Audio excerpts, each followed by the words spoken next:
Bonjour à tous, Bonjour. nous y sommes. Ça fait une demi-heure qu'on cherche comment enregistrer, comment passer en direct sur Facebook. Donc bonjour à tous. Excusez-nous pour le retard. Donc moi je me présente d'abord, je suis Cathy, je suis psychologue et coach pour les femmes qui veulent passer de l'épuisement à l'épanouissement. Et donc aujourd'hui j'avais envie d'interviewer Gabrielle qui a des choses à nous dire sur le sujet visiblement. Et donc voilà, on est tous les deux à Nantes, mais du coup, comme on est en plein confinement, on le fait de cette manière-là. Et voilà, on fera une interview s'il le faut en vrai pour se toucher. Pour se toucher. Alors déjà, est-ce que tu peux te présenter, nous dire un petit peu qui tu es? Oui, bonjour. Merci pour cette interview. Je m'appelle Gabrielle Degbé et je suis sophrologue à Nantes. Donc moi, mon métier, c'est d'accompagner les personnes à se reconnecter à qui elles sont, à revenir à leur essence, à leurs fondamentaux, si j'ai envie de dire, et vraiment à vivre la vie de leurs rêves. Et la voie d'entrée, souvent, c'est l'épuisement. C'est l'épuisement ou le manque de sens, l'impression de mouliner un peu dans la semoule. D'accord, donc on fait des choses à peu près similaires, mais toi avec une autre clé, une autre manière de faire. Et justement, quand je t'ai proposé de faire cette interview pour parler épuisement de la femme et épanouissement de la femme, tu m'as dit super, c'est exactement ce qu'il me faut. Oui, parce que c'est vraiment un sujet qui est clé, qui est fondamental, l'épuisement. C'est-à-dire qu'en tant que femme, on a vraiment cette problématique de se laisser dépasser, de se donner un, un rôle secondaire, de se Oui. faire passer après plein de choses, après le travail, après nos supérieurs hiérarchiques, après notre mari, après nos enfants, après le jardin, après la cuisine, après la vaisselle. Enfin, moi, je me rappelle de quand je venais d'accoucher, il fallait que je fasse la vaisselle avant de me coucher, alors que j'étais vraiment fatiguée, épuisée. Mais voilà, on a ce truc-là à l'intérieur de nous qui est soit appris, soit qui fait partie. Il y a des femmes qui sont vraiment portée par cette essence-là. Et justement, ce thème-là est fondamental parce que c'est comment est-ce que finalement je me reconnecte à moi pour réutiliser cette puissance de transformation, cette puissance pour aller vers les autres. Comment je fais ce mouvement inverse. Tu vois, on a tendance à amener tout à l'extérieur. Mm. Et moi, mon questionnement, c'est comment je peux revenir à moi, comment je peux revenir à moi, à qui je suis. Moi, je suis maman, mais avant de me définir en tant que maman, je t'assure que je suis d'abord moi, quoi. Ouais, et c'est vraiment ce questionnement. Et l'épuisement vient aussi du fait qu'on passe beaucoup de temps à sortir de soi, Ok. à répondre à des injonctions, à répondre à des devoirs ou à des choses qu'on croit qu'on attend de nous et à se séparer finalement de notre essence. Et pour moi, ce thème-là, c'est juste fondamental pour dire, mais non, en fait, c'est qui je suis moi, qu'est-ce que j'ai envie de vivre, et ensuite, je peux utiliser toute cette énergie-là qui est naturelle pour nous, tu vois, c'est l'énergie de la mer, de la terre, qui va nourrir, tu vois, qui va donner, on a cette énergie inépuisable à l'intérieur de nous, que les hommes aussi ont, hein. C'est pas les femmes et les hommes, mais c'est vraiment ce truc de comment est-ce que j'utilise mon énergie finalement pour transformer d'abord qui je suis et ensuite, enfin transformer qui je suis pour aller vers qui je suis pour ensuite transformer mon extérieur. C'est Donc ça oui, c'est un sujet, moi, qui te parle et qui te parle qui peut-être me aussi parle. personnellement, parce que je ne sais pas si toi tu as connu un épuisement. Comment... Voilà. Alors, moi, j'ai la chance de ne pas avoir connu un épuisement. C'est-à-dire que j'ai eu des périodes de ma vie où j'étais vraiment à la frontière et où je sentais vraiment, tu sais, le point de bascule, le point où là, ce serait le point de non-retour. Je venais d'avoir un enfant, je venais de perdre mes deux parents la même année, donc c'était vraiment une année, toutes mes fondations explosaient, je ne savais plus qui j'étais, ce que je faisais, enfin, Ouais. j'étais juste dans changer les couches et assurer le repas d'après. C'était vraiment Ouais. Vital, quoi, en fait. juste, voilà, j'étais sur du tenir pour le jour d'après. Ouais. Je me couchais le soir en disant yes, j'ai survécu, demain est un autre jour. Et, mais j'avais cette conscience-là, en fait, de c'est pas ça la vie. Et j'en ai parlé avec mon médecin généraliste de l'époque. J'ai demandé de l'aide à des sages-femmes, aux pédopsychiatres. Enfin, j'ai dit un peu à tout le corps médical autour de moi, au secours, je ne vais pas bien. Et j'ai entendu des réponses qui étaient juste hallucinantes. Et je me suis dit, non, il y a un problème, c'est pas moi. Enfin, à chaque fois, heureusement, j'avais cette conscience-là. Et donc, on m'a proposé des médicaments pour tenir. Et pour moi, c'était juste hors de question. Ce n'était pas moi qui dysfonctionnais. C'était le système, c'était la façon dont...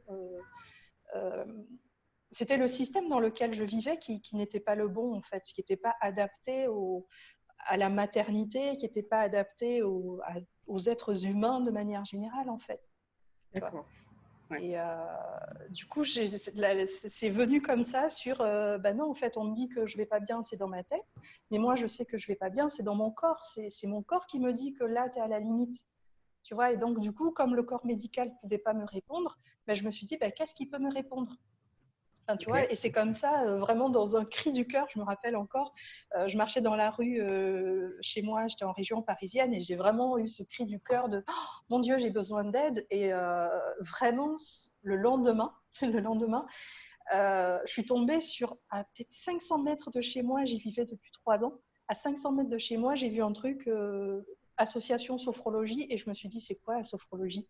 Mais tu sais, le panneau m'a parlé, il y a eu un truc qui s'est fait dans ma tête, et je me suis dit, c'est quoi la sophrologie? Je suis partie voir sur Internet, et donc ça parlait de sectes. Enfin, à l'époque, c'était en 2010. 2011, c'était pas encore vulgarisé comme aujourd'hui, et donc il y avait encore ces relents de sectes, il y avait plein de choses. Et je me suis dit, ah non, mais je m'en fiche, j'y vais, quoi. Et le même jour, j'avais sophrologie et la chorale, tu vois. Et j'avais jamais chanté, mais je me suis dit, tiens, je contacte la nana de la sophro, je contacte le mec de la chorale, et on y va. Et donc, j'ai rencontré la personne de la sophrologie, et j'ai commencé à, moi, pratiquer la sophrologie en tant que personne. Ouais. Et en fait, ça m'a juste... je ne sais pas, ça m'a apporté une bulle d'air, en fait, de séance en séance. La séance me permettait de vivre différemment ma semaine, et de ne plus être en survie, mais d'être en vie, en fait, jusqu'à la semaine d'après. Ça me faisait vraiment comme une bulle d'air. Et donc, j'ai contacté aussi la personne de la chorale, et en fait, il m'a dit, viens assister à une séance. Quand j'y suis allée, ce gars, il a chanté, et en fait, je me suis mise à pleurer, et je me suis dit, waouh, c'est possible de chanter comme ça? Et il chantait du gospel, et donc on a discuté, et donc j'ai fait pendant 1 an, j'ai fait de la sophrologie et de la chorale, et les deux combinés ensemble m'ont vraiment permis de dépasser cette période qui allait durer 3 ans, et vraiment de me reconnecter à qui je suis, de me reconnecter vraiment à cette part un peu plus solide de moi. C'est intéressant ce que tu dis, parce que du coup, tu parles pas, toi, tu n'as pas vu ça comme un épuisement, tu as vu ça sous un autre terme, tu as connu quelque chose de difficile à un moment donné de ta vie, et les solutions, elles étaient peut-être sous ton nez, à 500 mètres de chez toi, mais en fait, ça t'a parlé direct. Ah oui, ouais. Parce qu'en fait, moi, j'ai vécu 18 ans en Afrique, et en fait, au Niger, et en fait, au Niger, il y a des rituels encore, tu vois. Il y a des rituels de vie, de naissance, il y a des rituels de mort, il y a des rituels liés à la maternité. Par exemple, on ne dit pas le sexe de l'enfant, on ne dit même pas qu'on est enceinte, tu vois, pour préserver justement cette vie qui est secrète et qui n'est pas encore là. Ouais. Il y a des choses, quand on voit une femme enceinte, on ne lui dit pas « Ah, mais t'es enceinte », tu vois. On ne met pas de parole sur quelque chose qui n'est pas encore là, tu vois. On ne nomme pas encore l'invisible. Et donc, quand une femme accouche, pendant 40 jours, sa famille vient et s'occupe d'elle. Tu vois, moi, j'ai vu ça pendant 18 ans. Pendant 40 jours, tu ne sors pas de chez toi, tu es pouponné, on te nourrit, tu fais tes nuits, on s'occupe de ton enfant. Tu es une chose précieuse, en fait. Tu as donné la vie, et 40 jours, c'est le temps pour que tu reprennes un peu de force, pour que tu sois soutenu. Et donc là, moi, je me retrouvais, mon fils avait 6 mois, sans parents, sans amis autour, sans famille. Et là, je me suis dit, waouh, c'est quoi? C'est pas comme ça la vie. Je devrais être une princesse, on devrait m'amener du miel et je sais pas quoi. Et c'est ça la vraie vie, tu vois. Et du coup, c'est ça qui m'a questionnée sur comment on vit la maternité finalement, comment on vit sa relation au corps, qu'est-ce qui se passe à l'intérieur? Parce que j'aurais pu prendre des médicaments et j'ai absolument rien contre le fait que des personnes se traitent. Mais moi, mon corps, il n'était pas malade.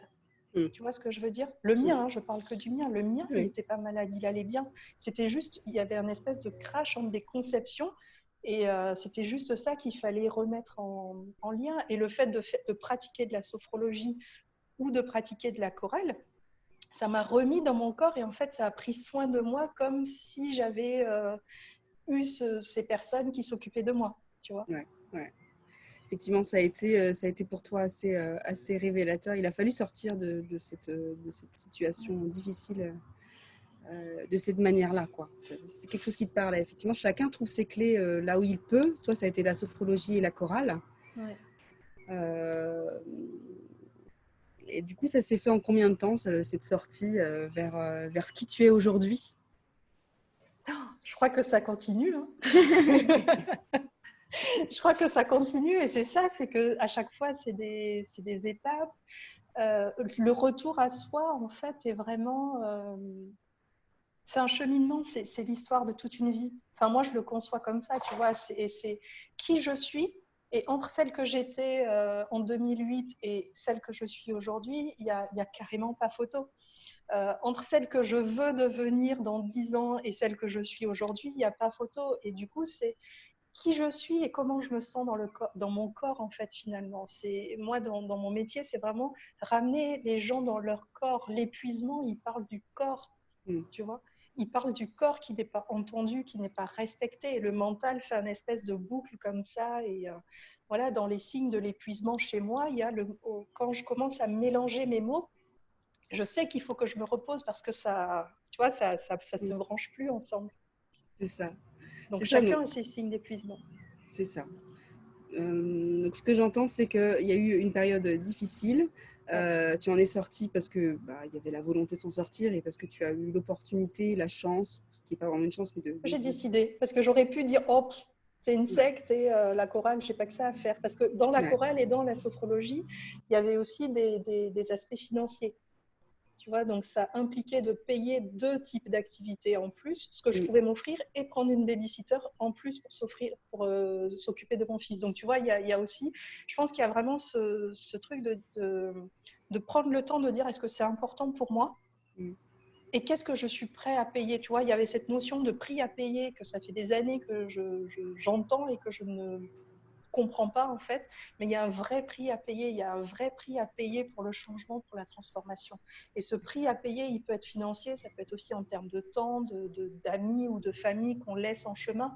Et voilà, c'est quel prix on est prêt à payer. Et moi, j'ai dû négocier avec mon conjoint de l'époque pour que justement on puisse budgéter le prix de mon bien-être. Ok, et du coup, ça a réveillé quoi chez toi le fait de budgéter, de négocier d'une certaine manière le prix de ton bien-être? Pour moi, c'était tellement décidé dans ma tête que de toute façon, il n'y avait que ça à faire. Parce que ce que je n'ai pas dit aussi, c'est qu'à cette période-là, mon conjoint travaillait à Nantes. Et moi, j'étais toute seule avec mon fils là-bas. Donc, du coup, on avait double charge, enfin voilà, nos salaires servaient à payer en gros nos charges. Et donc, quand je lui ai dit babysitter, sophrologie, chorale, voilà. Donc, il fallait que déjà dans ma tête, ça soit non négociable. C'est le prix de ma vie, en fait. Si je ne fais pas ça, je meurs littéralement. Mais c'était vraiment, je le vivais comme ça. Je ne peux pas, je ne connais pas cet état au-delà de la fatigue. Et je ne veux même pas le connaître. Ouais. Donc, voilà, ça m'a juste demandé de préparer des arguments aussi, de préparer mon budget, de poser des chiffres et de poser un peu ma stratégie pour lui faire accepter, lui faire voir la réalité. Parce que lui, étant à distance, il ne voyait pas mon quotidien, en fait. C'est quoi qui a été le déclencheur à la décision? Est-ce que tu te souviens de ça? De faire de la sophro? Ouais, et puis de prendre soin de toi, en fait, de penser plus à ton corps, de prendre soin de ton corps. Je pense que j'ai toujours eu cette certitude, en tout cas cette foi intérieure qu'il n'y a rien de plus important que moi. Ok. Tu vois, je me rappelle très très jeune, mais je te parle de ça, je devais être en quatrième ou quoi. On discutait avec des amis sur le suicide, tu vois, c'était vraiment toutes ces questions-là. Et en fait, moi, le suicide, c'est même pas quelque chose que je comprenais à l'époque, parce que je me disais, mais pourquoi je porterais atteinte à ma vie? À quoi ressemblerait le monde sans moi? Tu sais, Ok. c'est très bizarre. Et non, il n'y a rien de plus important que moi. Et tu vois, même en tant que maman, mes enfants ne sont pas plus importants que moi. Mm. Ça, c'est un truc. Voilà, je pense que j'ai cette conscience-là que ma vie a une valeur. Ma vie, enfin, si je suis dans ce monde-là, c'est pas pour rien. Si j'ai ce souffle de vie à l'intérieur de moi, c'est pas pour rien. Mm. C'est pas juste pour le plaisir Mm. d'être là et de profiter du soleil et de faire je sais pas quoi. C'est vraiment, je suis là, il y a une raison et ben, je vais pas passer à côté de ce souffle-là, quoi. Mais c'est chouette ce que tu dis parce qu'il y a beaucoup de femmes qui croient que c'est hyper égoïste de penser à soi, de prendre une babysitter par exemple, de faire des choses comme ça pour rien que pour soi. C'est hyper égoïste. Et effectivement, je suis d'accord avec l'idée que si toi tu mets pas ton masque à oxygène, tu mettras pas de masque à oxygène de ton enfant, tu ne le sauveras pas. Donc si tu prends pas soin de toi, tu ne prendras pas soin des autres. Et c'est exactement ce que tu es en train de dire là, en C'est fait. vraiment ça. Et moi, j'ai vu des mamans, tu vois, il y a un an, je discutais avec une maman, donc elle a 3 enfants, elle était vraiment fatiguée.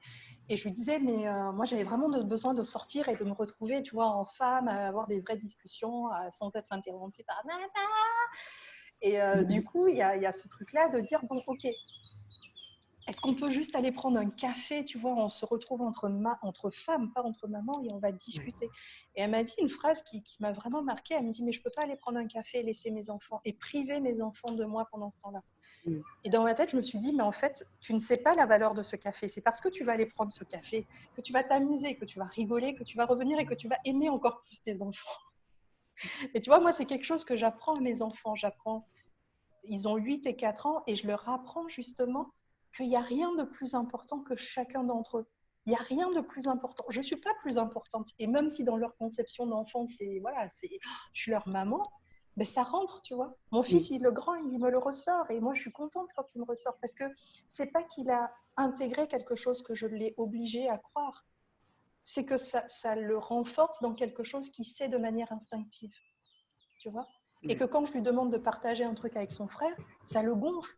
Mais c'est juste que, tu vois, s'il écoute la voix à l'intérieur de lui qui dit « j'ai pas envie de partager et ce bout de chocolat, je veux le manger et je veux prendre du plaisir à le manger ben », c'est cette voix-là qu'il doit écouter. Et pour moi, c'est juste ça. Et le petit, je lutte pour que, tu vois, il écoute sa voix, même si lui, sa voix, c'est donner tout son chocolat à son frère. Tu vois. Et j'ai dit, mais vous voyez, vous êtes complémentaires. Il y en a un qui veut donner et l'autre qui veut manger. Donc, vivez votre vie. Et il y a vraiment ce truc voilà, tu vois, on parlait du lien entre l'épuisement et la créativité. Et c'est Mm. vraiment ça.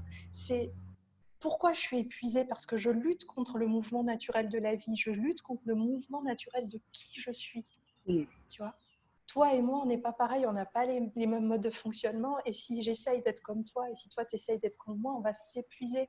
Quand moi, j'essayais de m'adapter à mon travail de juriste, mais je mettais plein, tu vois, je mettais des habits, j'avais des boutons, j'avais des talons, j'avais les cheveux serrés.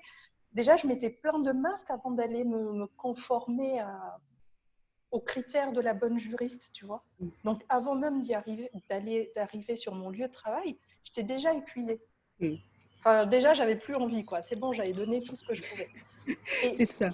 et tu vois, moi, j'ai mis du temps à comprendre le burn-out. Tu vois, j'ai vraiment eu du temps parce que, et il a fallu, il y a 2 ans, que j'assiste à une conférence d'une auteure nantaise d'ailleurs qui parlait de son burn-out à elle. Et j'étais à cette conférence-là et en fait, j'étais juste devant le premier rang et j'ai pleuré pendant tout le truc. Je pleurais. Et en fait, j'avais une seule question, mais qu'est-ce qui fait qu'on arrive au burn-out? Mm. Qu'est-ce qui fait qu'on arrive à ce tel désamour de soi, de cette déconnexion à son soi profond qui fait qu'on arrive à vouloir, parce elle a failli sauter par la fenêtre de son boulot en fait. Mm. Qu'est-ce qui fait qu'à un moment, on est déconnecté à ce point de son corps qui va mal? Tu vois, j'ai échangé avec elle, mais moi j'étais, j'en pouvais plus. Je me dis, waouh. Mais c'est ça, l'épuisement, il peut être parental, il peut être professionnel. On peut perdre du sens aussi à ce qu'on fait, comme tu dis, parce qu'on porte un masque, parce qu'on n'est pas soi, en fait. Et on parlait effectivement de créativité. Qu'est-ce que tu définis par créativité, toi? Pour moi, la créativité, c'est comment je vois les choses, tu vois, comment je vois le monde. Tu vois, tu peux être là dans ton jardin et puis tu peux voir des arbres. Euh, Moi, je parle souvent avec les gens et je suis hallucinée parce qu'on ne voit pas du tout la même chose. Moi, je vais entendre des choses, quand je vais regarder un paysage, je vais entendre une histoire. Tu vois, ça va se passer par les mots. Mais je parlais avec une personne qui entendait des notes de musique. En fait, on a tous notre manière de voir le monde. Quand on Oui. regarde au-delà, tu vois, quand on voit un arbre, tu peux voir un arbre, mais tu peux aussi voir la vie, tu peux aussi voir le processus de vie. Et c'est comment finalement tu te relis à toi et comment tu te relis à ton monde, tu vois. Et moi, je suis fascinée par les processus créatifs parce que j'observe chez les enfants justement comment est-ce que la pensée se structure, comment est-ce qu'ils arrivent comment dire, à conceptualiser leur monde. Et pour moi, c'est vraiment ça la créativité, c'est qu'elle est déjà là à l'intérieur de chacun de nous. Et finalement, c'est comment est-ce que je vais prendre cette part de moi et comment je vais la mettre au monde, tu vois. Ok. Et quand, par exemple, ça va être de l'épuisement, ça va être, OK, là, je suis fatiguée, de quoi j'ai envie, tu vois. Et le repos, ça peut être aussi bien de lire que de prendre un bain, que de sortir, que de s'enfermer dans sa chambre, que de... Voilà, tu vois, il y a autant de réponses. Mais Mm. déjà, il faut venir au premier stade, c'est de quoi est-ce que j'ai besoin? Et ça, c'est la question, la première, tu vois, c'est de quoi est-ce que j'ai besoin? Comment je me sens? Quelle est mon émotion? Et comment est-ce que je peux transformer cette situation-là? C'est Et ça. tu vois, Ouais. vas-y. Pardon. Non, non, vas-y, continue. Et j'ai vraiment envie de dire par rapport à la parentalité, euh, l'épuisement parental, c'est aussi, on rentre dans le costume de la bonne mère ou du bon père, tu vois. Mm. Moi, je voyais même pas l'intérêt d'être parent. Tu vois, au début, quand il fallait juste répéter les choses, et enfin, ça me fatiguait. Et je me disais, mais à quoi ça sert? À quoi ça sert d'avoir des enfants, sauf que je les avais déjà, tu vois? Et finalement, c'est OK, ils sont là, de quoi j'ai besoin. Et j'ai vraiment observé, et mon premier fils m'a amené une prise de conscience et mon deuxième m'en a amené une autre. Et je crois que chaque enfant nous apprend des choses différentes. Oui. Et c'est comment finalement, aujourd'hui, moi, je crée complètement ma vie de maman. Mm. Tu vois, c'est comment est-ce que mon autorité, et je sais que quand des gens viennent, ça bug un peu leur cerveau, mais pour moi, une autorité, c'est pas exercer une force. C'est vraiment ce côté nourricier, ce côté où justement, comme tout à l'heure, c'est entretenir un peu euh, la pureté de l'enfant tel qu'il est là, tu vois. Et c'est à partir de qui moi je suis, tu vois, de la jeune fille que je suis, même si j'ai 40 ans, de mes rêves, de mes folies, allez hop, et c'est ça que je mets dans ma famille, en fait, tu vois. C'est vraiment ça que je mets. Et moi, j'ai 3 sœurs, on n'a pas du tout la même façon d'exercer, chacun fait sa vie, mais il y a vraiment ce truc de je mets qui je suis. Et chez moi, il y a des règles, on s'en fiche complètement. Ça ne veut pas dire Mm. qu'on s'en fiche tout le temps, mais c'est que ce n'est pas ça qui est important. Finalement, c'est le processus. Comment on en est arrivé là? Pourquoi est-ce que, à partir d'où je suis partie? Tu vois, si tu es partie de quelque chose d'extérieur, comment tu peux faire autrement? Tu vois, moi, je suis en coaching permanent avec les enfants. Ils adorent ça parce qu'ils sont habitués, en fait. Des fois, ils soufflent, ils tournent les yeux, mais des fois, je les entends, tu vois, ils sont dans la chambre, ils sont entre eux. Et ils s'auto-coachent. Enfin, j'appelle ça s'auto-coach, mais c'est oui, mais tu aurais pu me dire ça, tu vois, et ça rentre. Mm. Et pour moi, c'est ça, c'est parce que je veux qu'ils soient autonomes dans leur vie, tu vois, et qu'ils n'aient pas besoin de moi, donc je serai toujours là. Et moi, ma conception de la parentalité, c'est pas une mère qui est présente et qui se sacrifie, c'est vraiment cette idée de mon rôle, c'est d'être un guide. Tu Mm. viens et voilà, tu prends la forme que tu veux, et moi, je suis juste le tuteur, Mm. tu vois. J'ai un ami qui m'a offert un jasmin tout beau, là, tu sais, en arcane comme ça. Et puis, un an après, c'est le bordel dans les feuillages, ça prend n'importe quelle forme. Et moi, je trouve ça génial. Le jasmin reprend sa forme originale. Mm.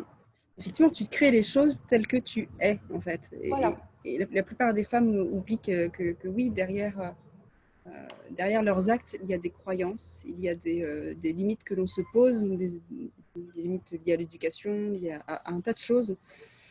Et du coup, comme tu dis, elles oublient en fait ces femmes-là de penser à leurs besoins à elles, à ce dont elles ont envie tout simplement. Et donc elles vont chercher des clés, peut-être un peu n'importe où. Peut-être que la sophrologie, ça pourrait marcher, je vais essayer. Et j'ai l'intuition qu'il faut vraiment aller chercher ce qui nous anime, voilà, ce dont on a envie. Ouais. Effectivement, la parentalité que toi tu crées, c'est la tienne. C'est la tienne et ça te correspond à toi, ça peut ne pas correspondre à une autre femme. Bien sûr. Et ça correspond aussi à qui j'ai en face de moi, à quels sont les enfants que j'ai, tu vois. Oui. Si j'avais d'autres enfants, ben, je ferais autrement parce qu'il ne s'agit pas que de moi. C'est aussi, on est une interaction et on est à trois. Et du coup, ben, c'est comment est-ce qu'on apprend à vivre en étant soi, mais en harmonie avec les autres. Ouais. Enfin, pour moi, c'est important. C'est moi. Et moi, mon boulot, c'est d'apprendre aux gens à dire moi. Mais c'est moi bien avec moi et moi bien avec les autres. Tu vois. Et ouais. c'est vraiment cet aspect-là. Et pour revenir sur ce que tu dis, c'est pas qu'on ne sait pas, c'est qu'on... Enfin, je sais pas comment dire ça. C'est des savoirs, c'est des façons qui sont ancestraux. Tu vois. Ouais. C'est des savoirs qui sont ancestraux et qu'on a à l'intérieur. C'est inscrit dans nos gènes de prendre soin de nous. Enfin, tu vois, moi, souvent, je pose la question, mais tu crois que le Néandertal, il faisait ça? Tu vois, on a ce truc on se repose entre deux étapes, il a marché 20 km, il se repose. Sauf que nous, on est dans une course effrénée pour pas revenir, justement, pour pas faire silence. Et ce confinement amène à ça, justement, on nous force à nous arrêter. Et moi, je trouve ça, j'adore. C'est justement la question que j'allais te poser. Comment font les femmes aujourd'hui? Alors, voilà, les femmes qui se sentent épuisées, comment elles peuvent faire, à ton avis, dans cette période de confinement? Quel conseil tu leur donnerais, toi, aujourd'hui? Elles qui sont confinées avec, je ne sais pas, soit des enfants en bas âge, soit des ados, parce que les deux peuvent être complexes. Moi, le premier conseil que j'ai envie de donner, c'est vraiment de se lâcher la grappe. C'est vraiment... on a beaucoup de pression. Moi, j'ai vu quand la tonne de devoirs est arrivée, et c'est que CE1, je me suis dit, bon, ça va, c'est pas 6e, tu vois, c'est pas terminale. Je peux gérer. C'est vraiment se lâcher la grappe sur tout ce qu'on a à faire. Vraiment être dans le non-jugement par rapport à ce qu'on arrive à faire dans une journée. On n'a pas l'habitude de partager autant de territoires superposés. Tu vois, ça fait comme une lasagne de territoires. Tout est mélangé. Et du coup, c'est vraiment arrêter de se juger. On fait comme on peut, on fait avec les moyens du bord. La deuxième chose, c'est vraiment s'écouter. Et moi, j'ai beaucoup de femmes qui me disent, oui, mais avec des enfants bas âge, j'arrive pas à avoir du silence, j'arrive pas... En fait, c'est vraiment des moments qu'il faut réussir à se créer. Deux choses, soit vous êtes en couple, et à ce moment-là, il faut poser sur le tapis, j'ai besoin de 5 minutes. Et des fois, c'est 5 minutes. Hein. Des fois, c'est 10 minutes, c'est un quart d'heure, mais il faut poser les choses, il faut savoir de quoi on a besoin et il faut l'exiger. C'est pas le demander, c'est l'exiger. C'est difficile, mais c'est la condition pour survivre dans ces conditions-là. Si on est maman célibataire ou papa célibataire, moi je dis, mais ça n'engage que moi, trouvez autour de vous des personnes qui peuvent prendre le relais. C'est super important parce que pour éviter des choses irréparables, pour soi ou pour l'enfant ou pour les enfants, prendre un peu de risque et voir aussi dans son environnement, dans son réseau, quelles sont les personnes qui peuvent nous aider. Tu vois, et même si c'est 20 minutes, 1 heure, ou que ce soit pour faire les courses, n'importe quoi, il faut demander de l'aide. Quelle que soit votre situation, personne ne peut imaginer ou ne peut savoir dans quelle situation vous êtes. Et il est de votre responsabilité de dire clairement, de poser les mots pour dire je vis cette situation-là, j'ai besoin d'aide. Moi, j'ai fait 3 ans et j'étais persuadée que tout le monde connaissait ma situation et que personne ne me donnait de l'aide, sauf que personne ne connaissait ma situation. Bah non, tu demandais rien, tu disais rien. Donc, voilà, et quand on me demande comment ça va, ça va. Ouais. Et ça va, il faut enlever le ça va de votre vocabulaire. Ça va, ça sort. Et vraiment, pour moi, c'est ça. C'est vraiment enlever le jugement sur soi, sur ce qu'on arrive à faire, pas faire, ce qu'on arrive à faire par rapport à d'habitude. Revenir à soi, à ses besoins et les exprimer et adapter en fonction de sa situation. Demander de l'aide, mais super clairement. C'est ça. Donc, déléguer un maximum dès qu'on peut, dès que l'on a envie, surtout. Si on n'a pas envie, s'il n'y a pas de besoin, il n'y a pas de problème. Mais si on se sent épuisé, effectivement, il faut écouter cet épuisement et puis demander de l'aide. Et arriver avant que l'épuisement, c'est aussi vivre en conscience, c'est-à-dire à chaque moment se poser la question de comment je vais. Peut-être pas toutes les 5 minutes, tu vois, mais vraiment se poser la question quand je suis en train de faire des devoirs et que je commence à sentir que je suis tendue, j'en ai marre, et j'ai la petite pulsion, tu sais, le petit appel du chocolat, le petit appel de je sais pas quoi, dire ok, là, qu'est-ce qui se passe? Et c'est vraiment avant d'arriver à la situation d'épuisement, parce que souvent, ça va péter à un moment, alors que si on avait porté attention avant à tous ces signes-là, on aurait pu évacuer plus rapidement. D'accord. Donc, effectivement, trouver des solutions en amont avant de tomber complètement dans l'épuisement, avant d'arriver à un acte ou à des mots qui pourraient être blessants. Et puis trouver aussi trouver des moyens de s'amuser de la situation. Pour moi, tu vois, moi, mon petit, je suis tombée des nues quand je me suis dit, quoi, il y a des devoirs à faire en grande section. Vous rigolez. Bon, allez, je m'y suis collée, mais il n'aime pas écrire. Du coup, j'ai fait quoi? Il adore les gros mots. Ben, je lui ai écrit des gros mots et puis il a écrit. Voilà, il était tout comme ça. Là. Oh, tu ne les prononces pas. Mais par contre, voilà. Et du coup, c'est trouver des solutions. Trouver, tu vois, le grand, il aime bien faire la cuisine. Donc, on joue avec les maths, on joue avec les poids, les mesures. Enfin, tu vois, c'est vraiment des choses comme ça. Et trouver, ça nous permet aussi de nous reconnecter, nous, à notre âme d'enfant. Parce que si on se souvient, moi, je connais personne qui a aimé l'école. Hein. Après, ça existe, peut-être. Moi, j'en connais pas. Il y en a qui aiment. Qui ont aimé l'école, bon, ben voilà. J'en fais pas partie non plus. Donc, à cette légende urbaine, voilà. Et donc, se reconnecter, tu vois, à cette part, justement, de nous, nous redécouvrir autrement, justement, dans une situation de crise. Oui, une situation complètement inédite parce que passer effectivement 2 mois confinés avec ses enfants en famille, 24/24, à moins que les gens partent un an comme ça faire le tour du monde, on le fait rarement, quoi. Ouais. Donc ça bouscule énormément, ça change beaucoup de choses et ça challenge énormément qui l'on est, justement. Donc ça booste la créativité. Ouais. Qui l'on est et les choix qu'on a posés, avec qui est-ce que je suis confinée, tu vois? Est-ce que j'aime encore ce conjoint? Est-ce que s'il n'y avait pas eu ce confinement, est-ce que j'aurais vu toutes ces parties de moi que je n'ai pas envie de voir, tu vois? Est-ce que je vois comment j'ai élevé mes enfants? Enfin, tu vois, il y a plein de choses qui ressortent dans ce confinement-là. Est-ce que j'aime mon boulot? Enfin, il y a plein de choses qui émergent et justement, c'est laisser la place à ce qui est en train d'émerger. Ouais. Et ne pas courir vers tout ce qui est... il y a beaucoup de choses offertes, gratuites, tu vois, il y a beaucoup de comblements finalement et éviter ces comblements pour laisser de la place justement, pour regarder qui je suis, comment j'en suis arrivée là et comment je peux en sortir. Ça peut être un peu flippant ça, d'être dans l'observation de soi. Ça fait carrément peur. On n'a pas l'habitude de faire ça. Ouais. Tu te rappelles, il faut d'abord s'occuper des autres. Il ne faut pas penser à soi. Ouais. Et en plus de ça, si tu mets un peu d'émotion dessus, un peu de colère, on n'a pas l'habitude. C'est pas beau une femme en colère, c'est pas beau un homme en colère.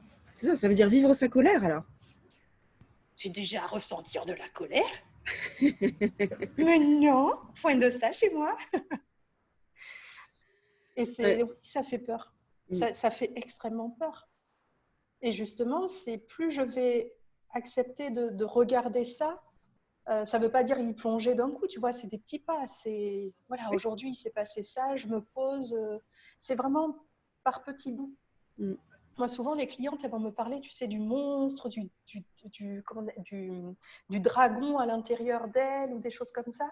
Et oui, ça fait peur parce que personne n'a envie d'aller voir le dragon. Sauf que ce dragon-là, c'est une partie de nous qui veut notre bien. Tu vois, c'est vraiment... On va parler aussi d'incendie, de feu. Enfin, il y a plein d'expressions selon l'imaginaire des gens, mais il y a vraiment cette notion du brasier à l'intérieur de nous qui a envie de vivre et qui a envie de dire, mais pense un peu à toi, quoi. Mm. Tu vois. C'est ça. Et si on fait vivre ce brasier, qu'est-ce qui se passe, à ton avis? Alors là, j'ai envie de dire, tu mets le feu autour de toi, mais pas mettre le feu, cramer tout le truc. C'est, tu mets le feu, tu ravives des flammes. Enfin, moi, je le vis comme ça, tu vois. Il n'y a pas longtemps, il y a une dame avec qui je discutais qui m'a appelée et qui me dit « Oh, Capi, je divorce !» Et je savais que ça allait te faire plaisir. Et je dis « Ok, d'accord, oui !» Mais c'est pas le fait qu'elle divorce qui me fait plaisir. C'est le fait qu'elle ait constaté, tu vois, que la vie dans laquelle elle était n'était pas la sienne. C'était le fait qu'elle ait pris sa décision, qu'elle soit allée jusqu'au bout, qu'elle ait mis en place des choses, qu'elle ait demandé le divorce. Et elle appelle et elle est fière. Elle me dit, j'ai pensé à toi.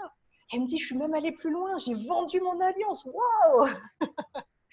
Et en fait, tu vois, en allumant son brasier à elle, elle a allumé le brasier de ses enfants. Parce que finalement, qu'est-ce qui se passe quand on fait ça? On dit juste aux gens, hey, ça fait peur, mais c'est bon. Ça marche, en fait. Ça marche. Il se passe rien. Il se passe rien, tu meurs pas. Au contraire, c'est bon. Au contraire, Ça ne veut tu pas vis. dire que ça sera bon tout le temps. Ça veut dire qu'à chaque étape, ça sera bon. C'est ça. Et tu l'as dit tout à l'heure, effectivement, ça permet de vivre, mais c'est pas tout le temps acquis. Donc ça se travaille effectivement régulièrement. Comme tu as dit tout à l'heure, bah, finalement, moi je continue à apprendre à être épanouie. Je continue. C'est ça. Et ta notion de l'épanouissement aujourd'hui, elle va évoluer, mais parce que tu vas faire le brasier supplémentaire. Tu vas aller vers des gens qui ont une ouverture de conscience encore plus. Tu vois, moi, je n'avais jamais fréquenté des entrepreneurs à succès. Et puis un jour, j'ai discuté avec quelqu'un et je me suis dit, wow, c'est cosmique. J'avais même la tête qui tournait. Je me suis dit, mais sérieux? Ça existe ça au-delà? Tu vois. Et passer aussi de sortir de tout ce qui est, ce qu'on croit qu'on a droit qu'à ça. Ouais. Tu vois. Et moi, je dis pas d'aller dans l'entrepreneuriat. On peut être super épanoui en tant que dans sa fonction, dans son métier, quel que soit son métier. On peut être super épanoui en tant que maman, mais à condition que les frontières, que les limites qu'on se fixe soient les nôtres. Moi, ma petite sœur, elle envoie des trucs de confinement, mais elle fait de la cuisine tout le temps. Mais c'est son kiff. J'aurais dû être confinée avec elle. Tu vois. Et c'est vraiment ça. C'est à chaque étape, ben, voilà, c'est ouvrir les limites. Qu'est-ce que je peux faire d'encore plus beau, qui me ressemble, ou d'encore plus grand, jusqu'où je peux aller, tu vois. Ok. Et là, on n'est plus dans l'épuisement. Et non, maintenant on parle d'épanouissement en fait. Mais oui. Et ça, c'est chouette. Bon, ça fait un moment qu'on discute. On pourrait discuter de ça pendant des heures et des heures. J'ai envie de te proposer de résumer un petit peu ce qu'on s'est dit là. Est-ce que tu pourrais résumer ou en tous les cas, alors moi, en tous les cas, il y a un truc moi qui me vient, c'est que il n'y a pas de clé. Et que c'est pas les autres qui vont nous dire quoi faire. La clé, c'est vous. La serrure, c'est vous. Voilà. Et alors, si je devais résumer,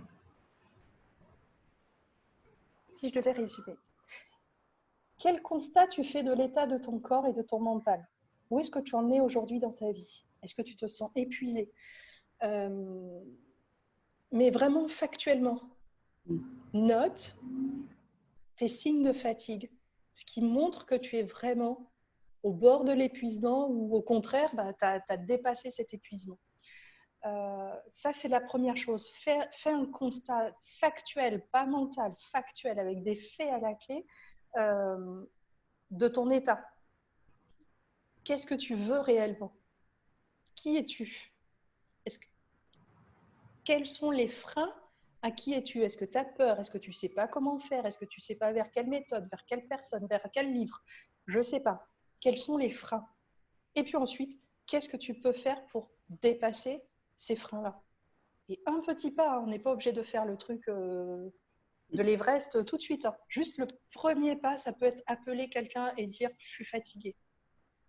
Et c'est ce que tu disais, il n'y a pas de clé, tu vois. Il n'y a pas de clé. Par contre, il y a qui je suis. Et qui je suis, c'est la fondation. Quelle que soit la clé qu'on va te donner, parce qu'il y a toujours des gens qui vont donner des super conseils, voilà. Quelle que soit, c'est est-ce que cette clé-là va avec qui je suis? Et si cette clé-là ne va pas avec qui je suis, finalement, c'est comment je peux adapter cette clé ou au contraire la balancer et en chercher une autre. Moi, je dis, voilà. On fait, mais c'est vraiment... mettez cette notion de jeu. Je sais que quand on est fatigué, on peut se dire « Ah, mais on n'a pas envie, ça ne peut pas être plus simple. » Ben, le jeu, c'est la base pour apprendre, en fait. Le jeu, c'est la base de tout. On est des animaux sociaux et joueurs. Enfin, le jeu fait foncièrement partie de nous. Et du coup, même en coupant un oignon, je ne sais pas quoi, essayer de mettre du jeu et d'imaginer ce que dirait l'oignon, enfin, j'en sais rien. Mais créez à partir de qui vous êtes et vraiment mettez du jeu dans votre vie. Et ça c'est marche. pas du jeu de société, ouais. Voilà, c'est vraiment Ouais. pas ça. C'est simple, c'est du jeu selon le jeu que vous êtes. Moi, si tu me dis Monopoly, tu m'as perdu en cours de route. Mais voilà, c'est le jeu. Pour moi, c'est quoi? C'est ça, et le jeu, c'est un exemple concret, c'est que ça marche hyper bien avec les enfants. Les enfants qui ne veulent pas coopérer, on passe par le jeu. Alors là, ça passe nickel, quoi. Ou presque. En général, ça passe.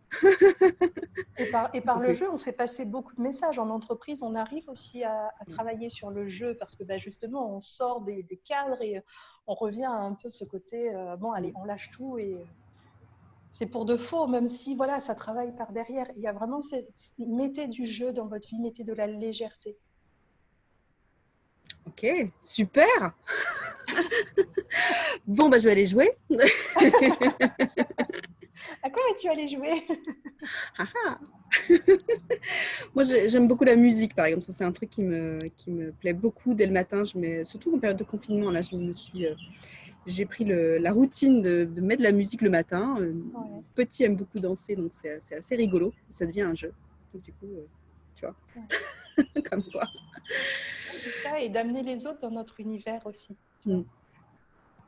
C'est génial. Bon, chouette, super, merci Gabi. Je regarde en même temps si on a des questions. Si vous avez des questions, n'hésitez pas à les poser. Si vous ne les posez pas là, je regarde en même temps, je n'en vois pas. Si vous ne les posez pas là, vous pouvez toujours les poser sous la vidéo et la vidéo sera de toute façon en replay. Et je la mettrai sur ma chaîne YouTube, donc vous pourrez la revisionner. Voilà. Donc, en attendant que s'il y a quelqu'un qui a une question à poser, vous pouvez toujours la poser. Pour savoir un petit peu ce que tu fais, Gabrielle, est-ce que je mettrai un lien, je pense, sous la vidéo, où te trouver, pour savoir un petit peu ce que tu fais. Voilà, je ferai ça. Tu me diras ce qu'il faudra mettre. Je ne vois pas de questions apparaître. Voilà. Écoute, je te remercie beaucoup pour cet échange. Moi, ça m'a beaucoup plu, avec le soleil en plus. Moi aussi, avec le soleil et la verdure derrière, les petits oiseaux. J'ai la chance d'avoir un jardin là pour le coup, donc je ne me plains pas, c'est chouette. Ouais. Écoute, je te dis à la prochaine fois pour une prochaine interview. Très vite, j'espère. Peut-être dans l'autre sens. Peut-être dans l'autre sens, mais il n'y a pas de problème. Moi aussi, je serais ravie de le faire dans l'autre sens. Et puis du coup, je vous dis tous à très vite. Bon confinement. À bientôt. Prenez soin de vous.